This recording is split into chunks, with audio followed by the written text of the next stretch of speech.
पापा आ गए, पापा आ गए, पापा आ गए।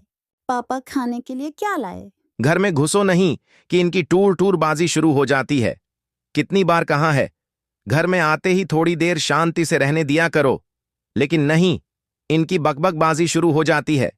इनकी माँ और इसकी 3 बेटियां मेरी छाती पर सांप की तरह डसने के लिए बैठी हुई हैं। परेशान हो गया हूं मैं। तुम सबके खर्च मुझसे नहीं उठाए जाते। इससे अच्छा है मैं अकेले ही रहूं और अपनी जिंदगी जीऊं। यह कहकर रमेश हमेशा हमेशा के लिए वह गांव छोड़कर चला गया, जिससे पायल टूट गई। लेकिन उसकी बेटी ने उसे हिम्मत दी। मत रो माँ, हम हैं ना तुम्हारे साथ। हम हमेशा तुम्हारे साथ रहेंगे। तुम्हें छोड़कर कहीं नहीं जाएंगे। हाँ माँ, अगर तुम चुप नहीं हुई तो हम भी रो पड़ेंगे। पायल को अब अकेले ही अपनी तीनों बेटियों का पालन पोषण करना था। पायल का पति समोसे का ठेला लगाता था, इसलिए अब पायल ने भी खुद का ठेला लगाने की सोची। यही सोचकर अगले दिन से वह समोसे का थैला लेकर निकल पड़ती है और उसी जगह समोसे का ठेला लगाने लगती है जहां उसका पति रमेश लगाया करता था। फिर एक ठेले वाला, अरे देखो देखो, इसका मर्द इसे छोड़कर भाग गया, इसलिए बीवी आई है समोसे का ठेला लगाने। अरे अरे, मेरी तो यह समझ में नहीं आता, इतनी सुंदर बीवी को छोड़कर वह चला कैसे गया। पहले ही दिन पायल को तरह तरह की बातें सुननी पड़ती है, लेकिन वह कुछ नहीं कहती।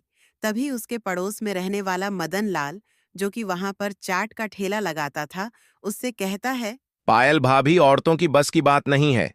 यह ठेला चलाना, वह तो बस हंसकर ग्राहकों को लुभा सकती है, लेकिन असली स्वाद तो आदमी के हाथ में ही होता है। मैं तो कहता हूं, घर चलाने के लिए तुम कुछ और काम देख लो। ये तुमसे नहीं होगा। कुछ तो सोचकर बोलो मदन लाल।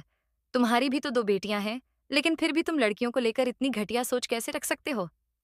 तुम जानते हो ना, अब सरकार भी लड़के लड़कियों दोनों को बराबर समझती है। अच्छा, बराबरी की बात करती हो, वह तो पता चल जाएगा। देख लेना किसके ठेले पर ज्यादा ग्राहक आएंगे, और जो थोड़े बहुत आएंगे भी वह सिर्फ मर्द ही होंगे। उन सब की बातें सुनकर पायल ने चुप रहना ही बेहतर समझा। पायल सारा दिन धूप में ठेले पर समोसे बेचने खड़ी रही, लेकिन उसके पास एक भी ग्राहक नहीं आया। शाम के वक्त तक वह हार थक कर वापस गया। ऐसे ही कुछ दिन तक चलता रहा। उसके पास 2-4 ही ग्राहक आते, जिस कारण उसके समोसे बच जाती है। एक शाम है, उदास होकर घर लौटी। माँ आ गई माँ, तुम बैठो, मैं तुम्हारे लिए पानी लेकर आती हूँ। तभी पायल खाट पर लेटी अपनी बूढ़ी सास के पास जाती है। मैं कितनी खुशकिस्मत हूँ जो मुझे तू मिली बहू। एक मेरा नालायक बेटा है जो मुझे इस हाल में छोड़कर चला गया। माँ जी, मेरी माँ भी तो मुझे बचपन में छोड़कर चली गई थी। शादी के बाद आपने मुझे माँ जैसा प्यार दिया। अब आपने मुझे बेटी माना है तो मेरा फर्ज है ना, मैं तेरी देखभाल करूं। माँ, दादी, चलो खाना खा लो। मैंने खाना बना दिया है। मैंने चावल बना दिए हैं। घर में जरा सा ही आटा था, इसलिए उसकी 2 रोटी दादी के लिए लगा दी। उनको खांसी है ना, बाकी हम सब चावल के साथ ही समोसे खा लेंगे। घर में कोई दाल थी भी नहीं, और मैं जानती थी आज भी समोसे बच जाएंगे, इसलिए हम सब समोसे के साथ ही चावल खाएंगे। बहू, मुझे रोज रोज के आलू के समोसे मुझे नहीं खाए जाते। इसका मतलब ग्राहक भी आलू का समोसा रोज रोज खाकर बोर हो जाते हैं। इसलिए अब मुझे कुछ अलग करके ही बेचना होगा। बिल्कुल सही कहा माँ। इसलिए मैं तो कहती हूँ, आजकल सब पनीर के दीवाने हैं, तो तुम क्यों ना पनीर की समोसे बनाकर बेचो।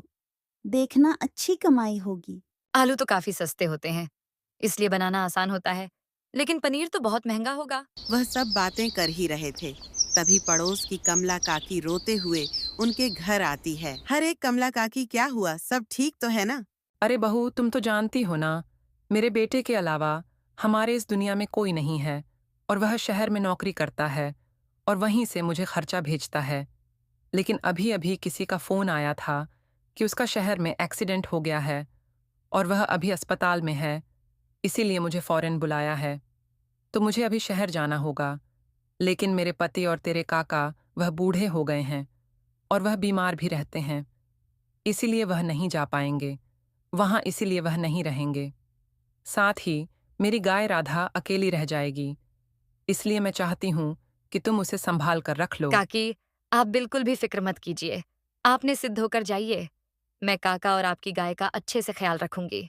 तुम बहुत अच्छी हो बहू, और हाँ, गाय का दूध निकालकर तुम उसका दूध इस्तेमाल कर लेना। जी, आपका बहुत बहुत शुक्रिया काकी। मैं आपकी राधा का अच्छे से ख्याल रखूंगी। कमला काकी वहां से चली गई। बहू, तूने ये क्या किया? क्या जरूरत थी किसी की जिम्मेदारी अपने सर पर लेने की? और यहाँ हम अपना पेट बड़ी मुश्किल से पाल रहे हैं और तूने गमला के पति की जिम्मेदारी ले ली। माँ जी, हर इंसान अपना भाग्य लेकर आता है और भगवान की मर्जी के आगे कहाँ किसी की चली है। ये सब उन्हीं की मर्जी होगी। माँ, आप उस गाय का दूध निकाल कर उसका पनीर बना लो और समोसे में भर सकती हो। सकता है पनीर के समोसे अच्छे से बिक जाए। वैसे भी पनीर के समोसे खाने में और भी टेस्टी लगते होंगे। मेरा तो बड़ा मन कर रहा है पनीर के समोसे खाने का। हाँ, ये बात तो एकदम ठीक है। तो बहू, यह तय रहा, कल तू आलू के थोड़े से समोसे ही लेकर जाना। कल मैं और मेरी पोतियां पनीर बनाने की सारी तैयारी कर लेंगे। फिर परसों से तुम पनीर के समोसे ही बेचना। ठीक है माँ जी, अब ये भी करके देख लेते हैं। फिर अगले दिन फिर से आलू के समोसे बनाकर बाजार की ओर निकल पड़ती है। अब वह सुबह से शाम तक सारा दिन गर्मी में समोसे भेजती है, लेकिन उसे दिन भी उसकी दुकान पर एक दो ग्राहक की आते हैं। पायल बहन, इस बाजार में समोसे की 3 दुकानें हैं और वह तीनों ही आलू के समोसे बेचते हैं। अब ना कुछ अलग तरीके का समोसा खाने का मन करता है। आप फिक्र मत कीजिए भैया, आपको कल से कुछ अलग यानी कि पनीर के समोसे खाने को मिलेंगे। पनीर के समोसे? अरे वाह, पहली बार सुना है, लेकिन सुनकर ही मुंह में पानी आ रहा है। फिर तो आप मेरे लिए 5 समोसे मेरे लिए पहले ही तैयार रखना। शाम को पायल घर जाती है। उसकी सास ने पनीर बनाकर तैयार कर रखा होता है। फिर पायल अगली सुबह पनीर के समोसे बनाकर तैयार कर लेती है। फिर ठेला लेकर वह बाजार की ओर चल पड़ती है और कुछ देर बाद जोर जोर से आवाज लगाने लगती है। पनीर के समोसे ले लो, पनीर के समोसे ले लो, ताजा ताजा पनीर के समोसे, करारे करारे पनीर के मजेदार समोसे, 15 रुपए का, एक 15 रुपए का, एक आइए आइए। आज ठेला लगाते ही ग्राहक उसके पास आ गए और उसके हाथ के बने और पनीर के समोसे खाने लगे। उस रोज उसके ठेले पर काफी ग्राहक आए और आधे दिन में ही उसके सारे पनीर के समोसे बिक गए और वह घर आ गई। उस रोज उसने पहले दिन ही 1000 रुपए की कमाई की। अब माँ बेटी ही ठेले पर गर्मा गर्म समोसे तलकर बेचने लगी, जिससे उनके ग्राहक और भी ज्यादा बढ़ गए।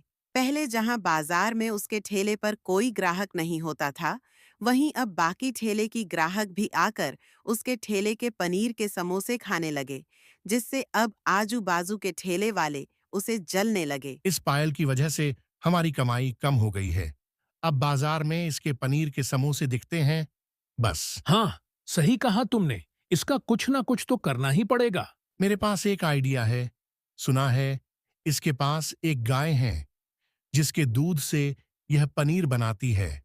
अगर हम उसे गाय को चुरा लें तो यह कैसे बनाकर बेचेगी?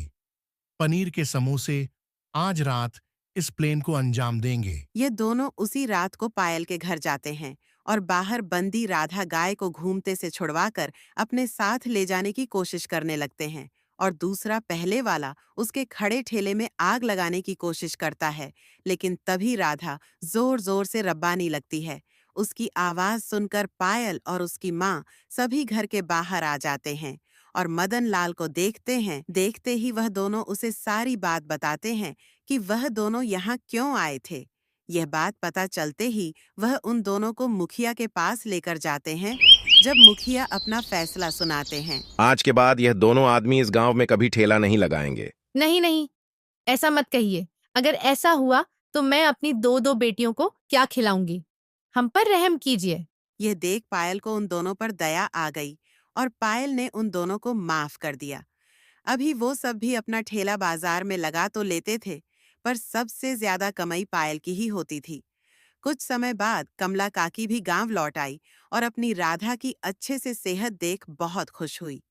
अभी उसने अपनी गाय हमेशा के लिए पायल को ही दी, जिससे पायल उसका दूध निकालकर पनीर के समोसे बनाकर खूब कमाई करती थी।